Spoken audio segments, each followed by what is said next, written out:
Je vais passer la main à Séverine. Donc Séverine qui va nous parler de Japon. On avait déjà un peu parlé au dernier meet-up avec Karim, qui nous avait fait un peu rêver en parlant de Naruto, tout ça. Donc on suppose que voilà, pour faire des productions avec une culture différente et avec ce niveau-là, ça va pas être une mince affaire. Donc Séverine, elle va nous raconter un peu comment ça se passe pour le jour où ça vous arrivera, vous aussi, de participer à une prod franco-japonaise. Ouais. Séverine, à toi la main. Bonjour, bonsoir plutôt à tous et à toutes. Donc, Gwen m'avait présenté un petit peu, mais je vais refaire quand même une petite présentation. Donc voilà, je suis Séverine Varlette, donc cofondatrice de Yapiko Animation, donc qui est une boîte franco-japonaise que j'ai fondée avec mes deux compères, Jean-Louis Van Destock et Eddie Meong, donc en 2012. Et étant forcément passionnée d'animation depuis ma plus tendre enfance, donc d'animer surtout japonais. Voilà, donc on a décidé de fonder cette société. Et en même temps, je travaille dans le milieu de l'animation depuis 98 déjà. Donc voilà, donc je connais bien un peu le processus, que ce soit le processus français déjà. Donc, pour parler un peu ces différences entre la France et le Japon, déjà, je vais revenir sur un truc. Quoi qu'il arrive, que vous soyez aux quatre coins du globe, un dessin animé, les fondamentaux et les bases restent les mêmes pour fabriquer un dessin animé. Ce qui va juste changer, et là, je vais parler, voilà, ça va être comment aborder cette fabrication, comment la gérer, parce que les méthodologies de travail sont différentes, voilà, entre chaque pays. Et donc voilà, c'est ça qui change beaucoup, et c'est ça les différences qu'il y a entre la France et le Japon. Déjà, la très grosse différence qu'il y a, c'est déjà par rapport à la commande, parce que ça, c'est important. Nous, en France, on a des aides pour pouvoir, par exemple, une société d'animation, un projet, elle va le vendre, elle va le proposer à des diffuseurs, soit les chaînes de télévision, soit maintenant avec l'arrivée des VOD streaming comme Netflix, comme Amazon, voilà. Et aussi, on a toutes ces aides de région par rapport avec le CNC, les aides de région françaises ou même européennes. Donc déjà, ça, c'est un truc que le Japon n'a pas du tout. Il n'a pas d'aide. Voilà. Donc le Japon, c'est quelqu'un, par exemple, s'il veut faire une société d'animation, veut faire son projet, déjà va acheter, c'est-à-dire sa plateforme de diffusion. Donc, ce qui est avec les chaînes, parce que maintenant, ça change avec le streaming où Netflix achète déjà du contenu pour le mettre sur leur plateforme, ou par exemple, maintenant, font leur propre contenu, donc vont voir des studios d'animation avec leurs projets en leur disant voilà, vous me fabriquez ce projet-là, ou si par exemple le studio propose leur projet, on rentre une coproduction. Voilà. Mais en général, le studio d'animation japonais achète sa grille de programme. Voilà, qui est complètement différent déjà de la France, puisque la France n'achète pas sa grille de programme. Voilà. Donc ça, c'est déjà un premier point. C'est pour ça qu'aussi, vous avez beaucoup de dessins animés qui sont sur des licences. C'est-à-dire, par exemple, tiré d'un manga. Comme le manga est un succès, ça veut dire que la boîte d'édition décide d'en faire un animé, pour en faire toute une licence, pour surtout après amener à ce qu'on appelle à des goodies, donc des produits dérivés, tels que, commencer par les DVD, les figurines, les t-shirts, les stylos, vice-versa, comme on peut avoir avec, par exemple, Naruto, avec One Piece, ou même avec les studios, par exemple, Ghibli, Totoro, tout ça. Donc, tous ces produits-là. Donc, c'est ça aussi qui fait que, en fait, les studios ont des commandes, puisque si le manga est un succès, des fois, ça sort des produits dérivés tout de suite. Et donc, pour en faire vendre encore plus de produits dérivés, on décide de faire un animé. Voilà. Donc, déjà, je fais assez vite parce que je vais pas trop rentrer dans le détail, sinon il y en a pour des heures. Mais voilà, en gros, donc déjà, le modèle de vente est complètement différent déjà entre la France et le Japon. Voilà, eux n'ont pas d'aide et que nous, on en a. Et que, voilà. Donc, déjà, tout est différent. Et maintenant, si on rentre dans la fabrication d'un dessin animé et d'un animé pour le Japon, entre la France et le Japon, donc ce qui change déjà beaucoup, énormément, ce sont en fait les postes.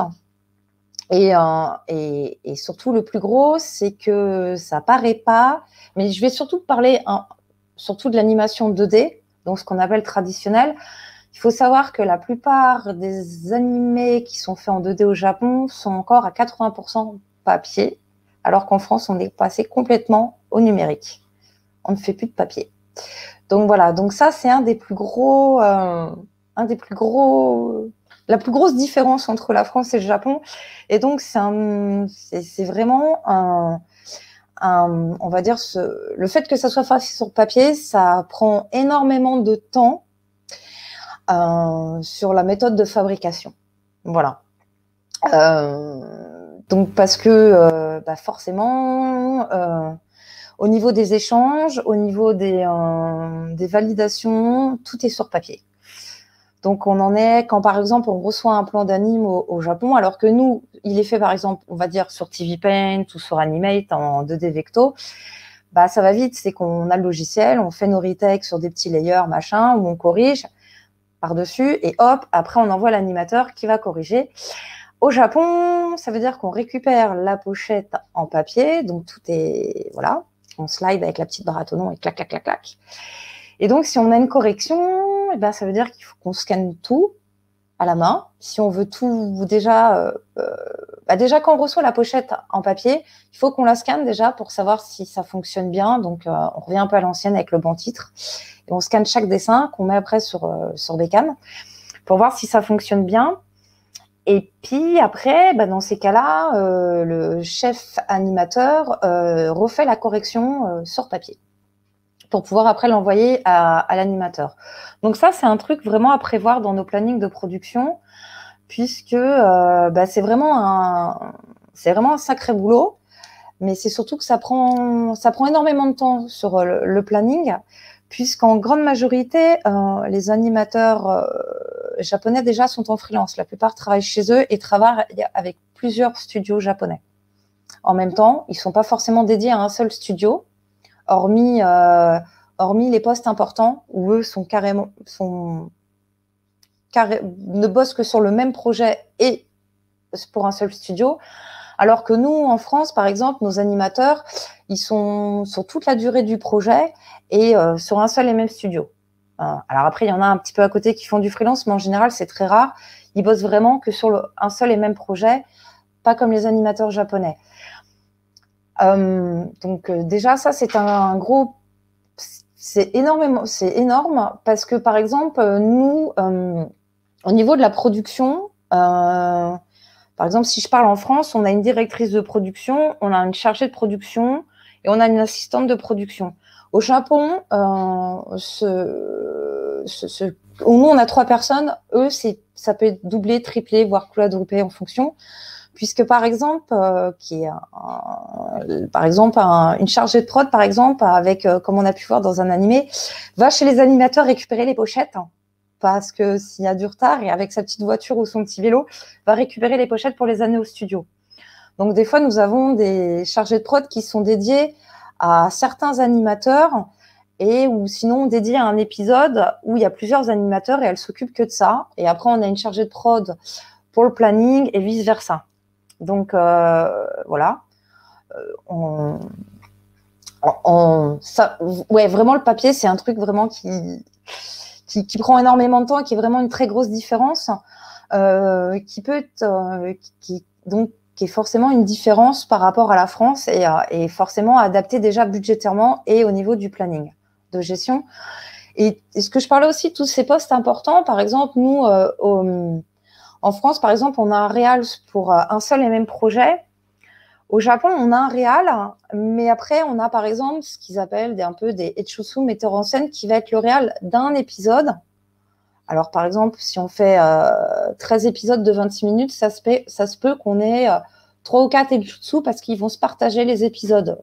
Il y en a un qui va en avoir 2, l'autre 2, et ainsi de suite. Donc, il y a plusieurs lignes de production Alors que en France, on n'en a pas autant. Le Real, s'il a 13 épisodes de 26 minutes, c'est lui qui va les gérer. Après, il a son équipe, mais au Japon, tout ça est dispatché. Il y a ce qu'on appelle vraiment un showrunner, et après, on a voilà, le metteur en scène qui, lui, va faire le board, alors que nous, en France, on a des boarders qui vont faire que le board.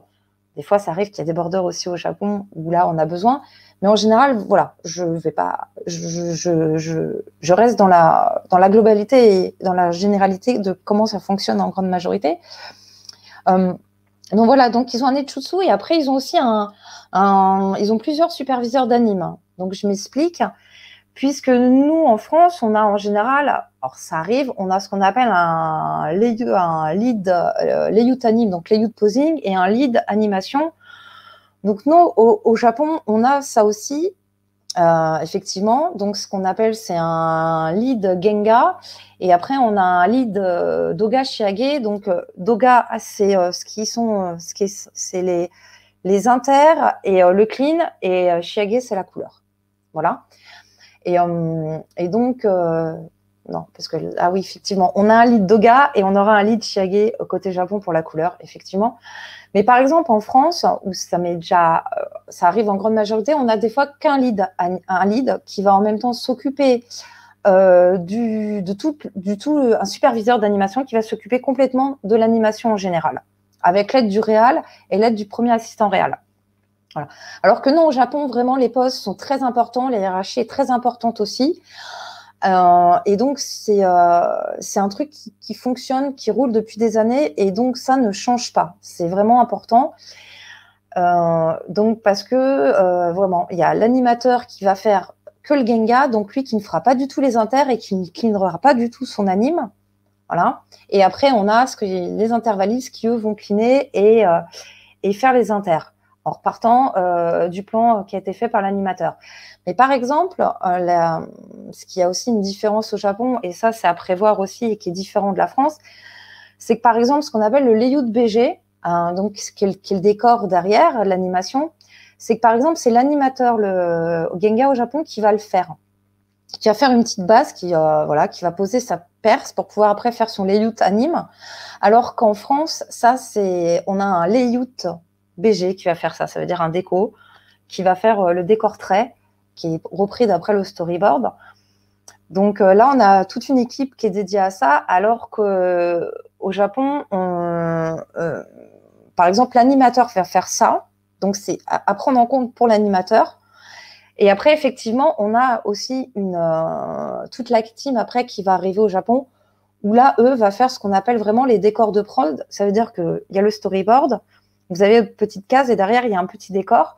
Et donc là, on a une team qui va vraiment faire très colo, et qui va faire ce qu'on appelle les layouts de prod. Mais en amont, on a une autre équipe qui va faire aussi les décors, par exemple, ce qu'on appelle la pré-prod, que vous avez ça aussi au Japon, qui sont les décors de référence qui vont permettre après à faire les décors de prod. C'est-à-dire les gros establishing, les champs contre champs d'une maison, d'un extérieur, vice-versa, en trait et en colo. Donc, voilà. Donc, ce que j'ai envie, les différences vraiment qu'il y a entre la France et le Japon, c'est qu'au niveau du staff, qui est beaucoup plus important au Japon qu'en France, et aussi la rigueur et la rigidité, et aussi le savoir-faire qu'ils ont depuis déjà 60 ans et qui fonctionne très très bien.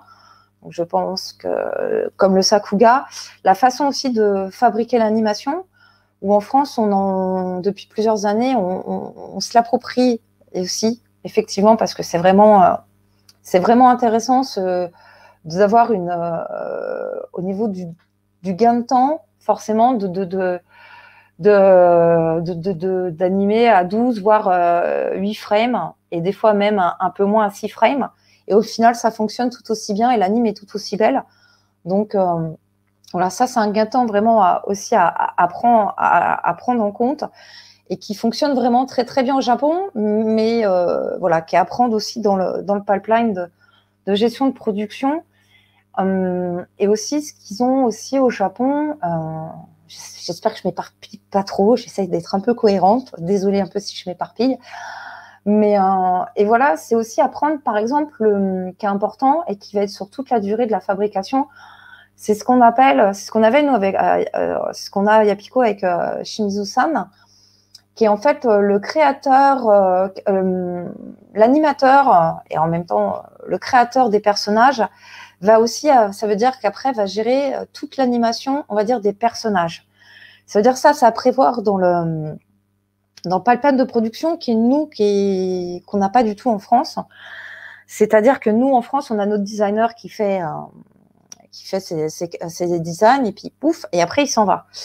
Donc lui, en fait, lui va rester sur toute la durée de la fabrication parce qu'en fait, il va remettre au modèle. Parce que l'animateur va faire son anime en essayant de respecter le plus possible les designs perso, mais au final, c'est difficile d'être au modèle à 100% du créateur du design caractère. Donc lui, en fait, il va reprendre tous les plans, il va remettre au modèle, surtout pour les gros plans, pour qu'au final, on reconnaisse vraiment bien le dessin et qu'en fait, il y a une homogénéité, une unité et que en fait, le personnage ne change pas trop sur toute la durée de l'épisode. Donc ça, c'est un pipeline aussi à prendre en compte dans le pipeline au Japon, qui est différent de la France, parce qu'il faut forcément lui donner un créneau, parce que dès que tous les plans seront revenus et finis, et ben lui, il remettra tout au modèle à la fin. Après le passage, forcément, des retakes, des diverses du réal, de l'Etchutsu, du superviseur anime, du premier assistant réa, parce que voilà, au Japon, la team de production est très très importante. Moi, je vois que quand on reçoit un plan, par exemple, à checker en anime, j'ai droit à 4 passes, donc ça fait que j'ai 4 feuilles de couleurs différentes, puisque j'ai le réalisateur, je vais avoir les jutsu, je vais avoir le superviseur d'animation, et après, je vais avoir le superviseur d'animation Kara. Et des fois, il y en a un peu plus aussi, puisque j'ai j'ai oublié. Et je peux aussi avoir des fois un autre réal, entre guillemets, co-réal, en fonction des divers épisodes, comment ça a été dispatché et au final aussi du planning de production. Par exemple, c'est vraiment très intense au Japon, qui est complètement différent de la France. C'est que les animateurs japonais posent des fois 6 jours, voire 7 jours sur 7. Ça tourne non-stop. C'est 24 heures sur 24, 7 jours sur 7. Donc, ça se repose très peu. Ça travaille énormément.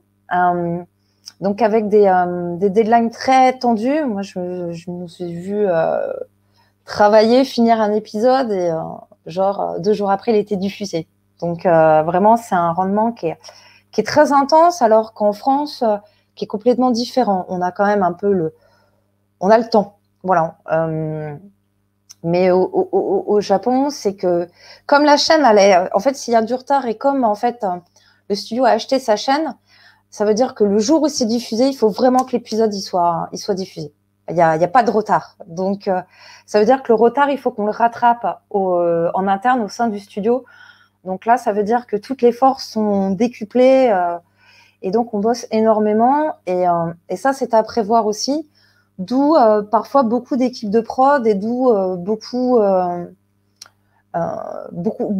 beaucoup plus de personnes à gérer et à manager au sein de la production d'une série. Voilà. Des fois aussi, pour rattraper ce retard, on bosse aussi, on demande l'aide d'autres studios pour nous donner un coup de main pour vraiment rendre l'épisode à temps. Donc, ça prévoit aussi un autre pipeline. Donc, c'est pour ça qu'on a plusieurs lignes de production sur notre planning. Et ça, c'est vraiment quelque chose qui est assez intense parce qu'on a vraiment plusieurs plannings de production à gérer en interne pour des fois un même épisode. Voilà. Et c'est vrai que les postes sont vraiment différents ou décuplés. Nous, on a des postes, par exemple, que vraiment par exemple, la personne qui fait le traitement du trait et de la couleur, en France, par exemple, pour un décor, il va faire trait colo.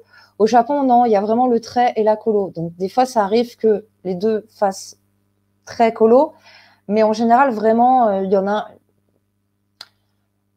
Chaque personne est dédiée à une tâche. On ne lui en donne pas plusieurs à la fois, alors qu'en France, ça arrive que les gens soient multitâches. Voilà, par exemple, un animateur en France peut être capable de faire ce qu'on appelle son layout anime et l'animation. Et des fois, il peut même le mettre en colo. Ça, au Japon, non. Non, c'est vraiment, on a l'animateur qui fait le Genga et on a, par exemple, la personne qui va faire le clean et les inters et après la colo. Voilà. Donc, ça fait beaucoup plus de personnes. Et qu'en France beaucoup moins. Par exemple, maintenant les storyboarders, par exemple en France le storyboard est fait sur papier, sur numérique. Au Japon il est fait sur papier. Donc nous il y a tout un truc de gagner du temps. Comment dire, avec par exemple très peu d'action notes ou un petit peu, alors qu'au Japon il y a toute une passe à faire d'action notes pour vraiment détailler et expliquer. Donc, c'est des réunions en plus, c'est beaucoup plus de choses. Par exemple, il y a la feuille d'expo. Donc, la feuille d'expo, ce que j'appelle la feuille d'expo, c'est en fait, c'est la timesheet, c'est en fait la partition de l'animation qui est retranscrite sur papier. Alors, même si c'est fait sur papier, mais vous avez par frame, tout est indiqué, ce qui sont les poses clés, les breakdowns, ce qui va être des inters, voilà. C'est la partition qui va servir à toute la fabrication jusqu'à la fin de la chaîne de fabrication. Par exemple, ça en France, on l'a pu parce que la timeline, elle est informatique. Donc ça, déjà, on n'a pas à le faire en France, alors qu'au Japon, on l'a à faire. Pareil, le storyboard, le storyboarder, avec les logiciels, il fait carrément l'animatique. Donc, il time lui-même son board. Alors qu'au Japon, non, il va faire son board sur papier, mais nous, après, il va falloir tout rescanner et tout retimer et refaire une animatique, vice-versa. Donc, voilà, il y a des postes qui sont comme ça, des postes en plus qui sont complètement différentes chez nous et donc qui englobent beaucoup plus de travail et donc beaucoup plus de gestion et de paramètres très importants à prendre, puisque c'est vrai que nous, en passant du numérique, il y a vraiment ça a réduit des postes qu'au final il y a qu'on a pu à gérer en France, mais qu'au Japon on a toujours à gérer, comme de scanner le papier, comme des traductions, de checker les feuilles les plans d'anime pour savoir s'il en manque pas, de tout scanner au bantite, par exemple, pour des longs métrages d'animation, par exemple, chez nous, la couleur, elle est faite sur numérique. Ça arrive que les gros décors sont encore faits à la colo, donc avec parfois des décors faits pas encore à la main, et donc à rescanner. Donc voilà, tout ça, c'est des paramètres qui sont beaucoup, même s'ils sont très rapides, c'est quand même des paramètres à prendre en compte et qui sont beaucoup plus longs. Et forcément, tout aussi à gérer au niveau de toutes ces structures et du matériel aussi à prendre en compte, qui sont à mettre sur le planning et au niveau de la gestion et de la méthodologie de travail. J'essaie de pas trop oublier, mais voilà, c'est vraiment toutes ces différences-là qui changent un peu et qui sont différentes pour nous. Et forcément aussi, la barrière de la langue est quelque chose de très important, parce que si vous souhaitez aller travailler au Japon, la règle numéro 1 est d'apprendre le japonais, parce que sinon, ça ne sera pas possible. Donc voilà. Parce que tout est beaucoup par écrit, avec beaucoup de réunions qui sont parfois très importantes et qui sont très très longues. Donc voilà. En gros, dans l'ensemble, après j'essaie d'être parce que sinon ça pourrait prendre, si j'essaie de pas trop m'étaler, parce que sinon si je m'étale trop, on va y passer la nuit, parce qu'en plus j'adore en parler, c'est hyper intéressant. Donc voilà. Mais en gros, pour connaître aussi, je fais partie de la Florence Cuisine Connection. Et voilà, vous allez sur le site et ils expliquent vraiment bien aussi tous les postes de travail, tout ce qu'il y a à faire. Donc voilà, c'est www.flandsuginconnection.com. C'est les Français qui travaillent au Japon. Voilà, donc on est un paquet, voilà, qui travaillons avec le Japon. Et donc ça explique un peu tous les postes et voilà qui sont un peu différents de la méthode, voilà, voilà, différente chez nous un peu.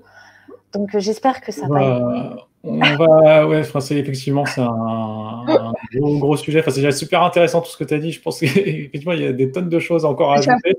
Là, Ouais, on a commencé à avoir des séries de questions. Moi aussi, genre, il y en a que j'aimerais te poser, mais je pense que je vais les garder. Sinon, ça va être trop long. J'ai plutôt posé les questions de YouTube. Là, il y en a une que Gwen a affichée. Donc, question bête, mais pour quelle raison ne passe-t-il pas sur du numérique au Japon? Donc, qu'est-ce qui fait que il reste sur papier?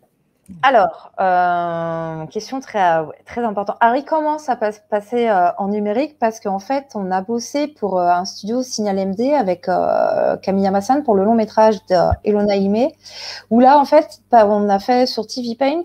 Et donc, comme ils étaient très peu, ils nous ont fait appel à nous pour que nos animateurs puissent travailler sur ce long métrage.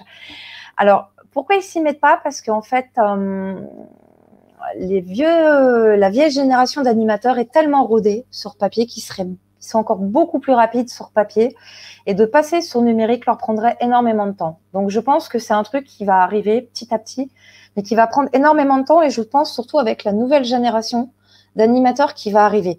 Il faut savoir qu'au Japon, comme en France ou aux États-Unis aussi, en Europe, on va dire en Occident, on a énormément d'écoles d'animation. Donc, qui préparent à ça, où on apprend encore un peu sur le papier, mais on les passe beaucoup en numérique. Et donc, en fait, nos jeunes générations sont rodées, alors qu'au Japon, il y a encore très peu d'écoles d'animation pour ça, comme chez nous. Et donc, en fait, ils apprennent sur le terrain. C'est-à-dire qu'ils ont déjà qui dessinent très bien, ou ils ont fait les écoles d'art, diverses et variées en général, beaucoup pour le manga ou beaucoup d'écoles d'art. Et en fait, on les forme sur le terrain. Donc, ce qu'on appelle, ils sont avec leur senpai qui leur montre et qui les forment déjà à la base sur le terrain dans les studios. Et en fait, ils commencent à basse échelle. Ça veut dire qu'ils commencent au doga. Ça veut dire sur les inters et le clean. Donc, à papier. Et on les forme encore en papier. Donc voilà, donc c'est pour ça. Et je pense que ça va être un truc que petit à petit, cette nouvelle génération qui se forme sur papier, mais en même temps qui arrive dans les studios avec le numérique, apprend, mais en même temps, ces jeunes ont la deux casquettes. Donc ils se forment encore, ils forment sur le papier, mais en même temps, ils apprennent aussi à utiliser le numérique, à montrer au studio, en fait, le numérique.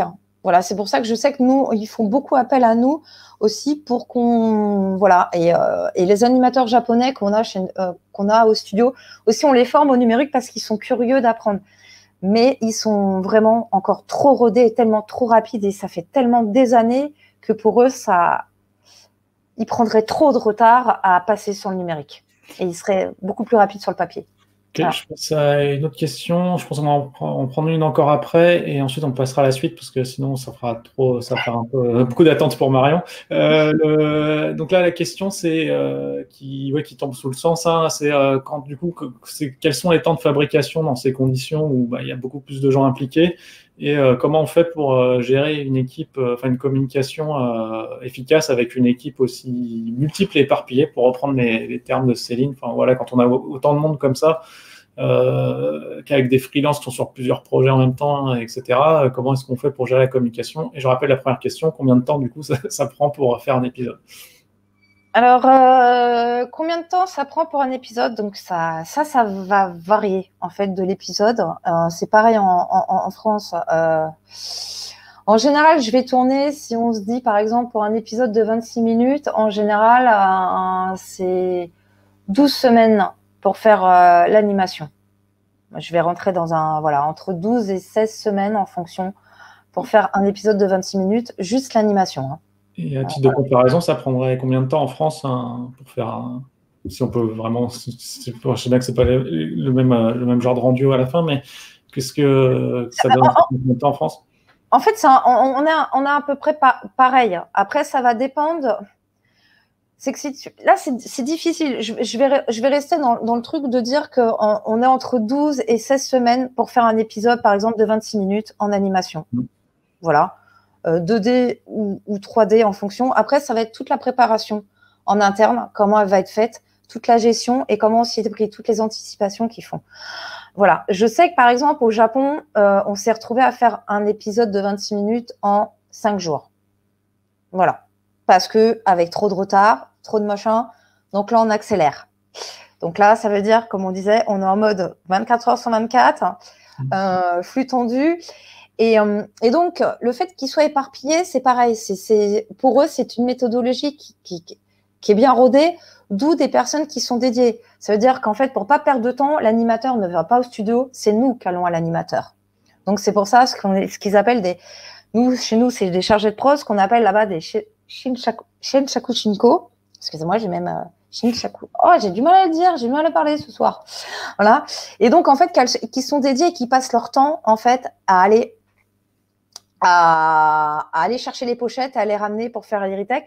Et des fois, on les ramène même pas à l'animateur parce que des fois, on préfère les faire en interne pour gagner du temps. Donc, la communication est bien gérée. Moi, j'étais dédiée, par exemple, à appeler constamment les animateurs, à échanger avec eux. T'en es où? Parce que là, dans 1 heure, il me faut ton plan. Il me disait, tu l'auras ce soir à 3 heures ou tu l'auras demain matin. Donc, voilà. Donc, en fait, c'est pour ça qu'on est une armada, en fait, au niveau de la prod. Parce que chacun doit gérer sa ligne, son épisode et voilà. Mais après, quand c'est bien fait et bien organisé, ça pose pas vraiment trop de problèmes. Tout est question d'organisation. Voilà. Et d'anticipation en amont. Et voilà. Mais c'est vraiment, effectivement, un travail de titan parce que en France, tout le monde est sur place. Voilà. Et alors là, actuellement, avec le télétravail, mais ça reste quand même…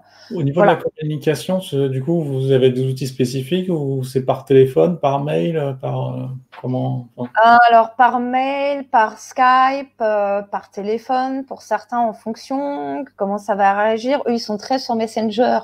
Donc, on est sur Messenger ou sur Line, voilà aussi. Donc, ça va dépendre. Il y en a qui sont il y en a que c'est téléphone. Voilà. Et au niveau production tracker, est-ce que c'est des outils qui sont utilisés là-bas ou est-ce que c'est pas trop ça va dépendre de l'animateur, ça va dépendre de qui on a. Si on a un ancien, un vrai senpai, lui, ça va être complètement téléphone. Il y en a un que ça va être il y en a où la technologie, ça va être direct sur Skype ou sur Messenger où ça va être en live. Ça dépend. Il y en a un, il y a direct, ça va par exemple ça va être par un WeTransfer ou directement posé sur le FTP par des voilà. Ok, je vais passer la dernière question. Merci Couette. Donc du coup de Emma qui nous dit, là c'est plus un peu pour que tu parles un peu de ce que vous faites. C'est quoi les projets sur lesquels vous travaillez chez Yapico actuellement? Et est-ce que vous travaillez avec des réalisateurs français ou japonais? Du coup je suppose japonais, mais voilà. Français et japonais, c'est des fois même avec des Américains. Voilà, quand on a des projets, ça va dépendre. Parce que des fois, on a travaillé aussi pour des plateformes de VOD streaming américaines. Donc là, voilà, des commandes des fois où là, on nous appelait juste pour faire l'animation et toute la pré-prod était faite aux États-Unis. Donc toute la team réal était américaine. Donc voilà.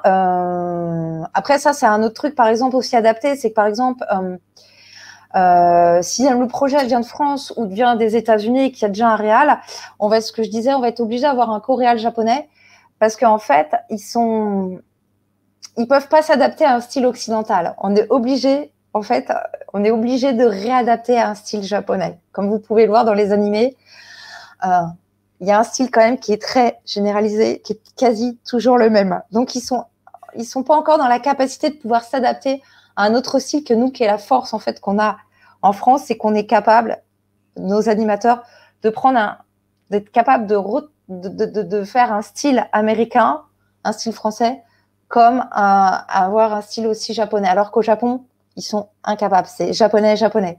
Quand on arrive avec des projets étrangers, qu'on leur dise, oh là, il va falloir que je retravaille le design parce que ça, les animateurs, ils vont pas pouvoir l'animer. Donc voilà.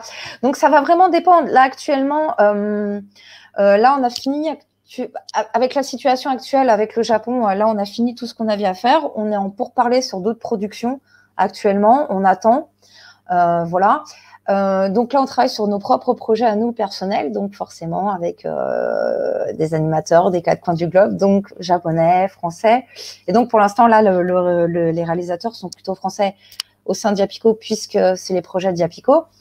Mais forcément, quand on développe côté japonais, donc forcément, on a aussi ce qu'on appelle un enshutsu ou un coréal japonais qui va travailler dessus avec un chara designer japonais.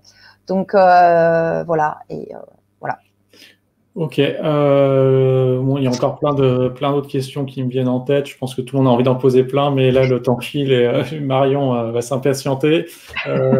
Du coup, merci beaucoup, Séverine, pour cette belle présentation qui nous a permis justement d'ouvrir un peu les chakras. C'est le cas de le dire, de voir de voir un peu comment ça fonctionne au Japon, qui est quand même la référence en animation manga et en animation 2D.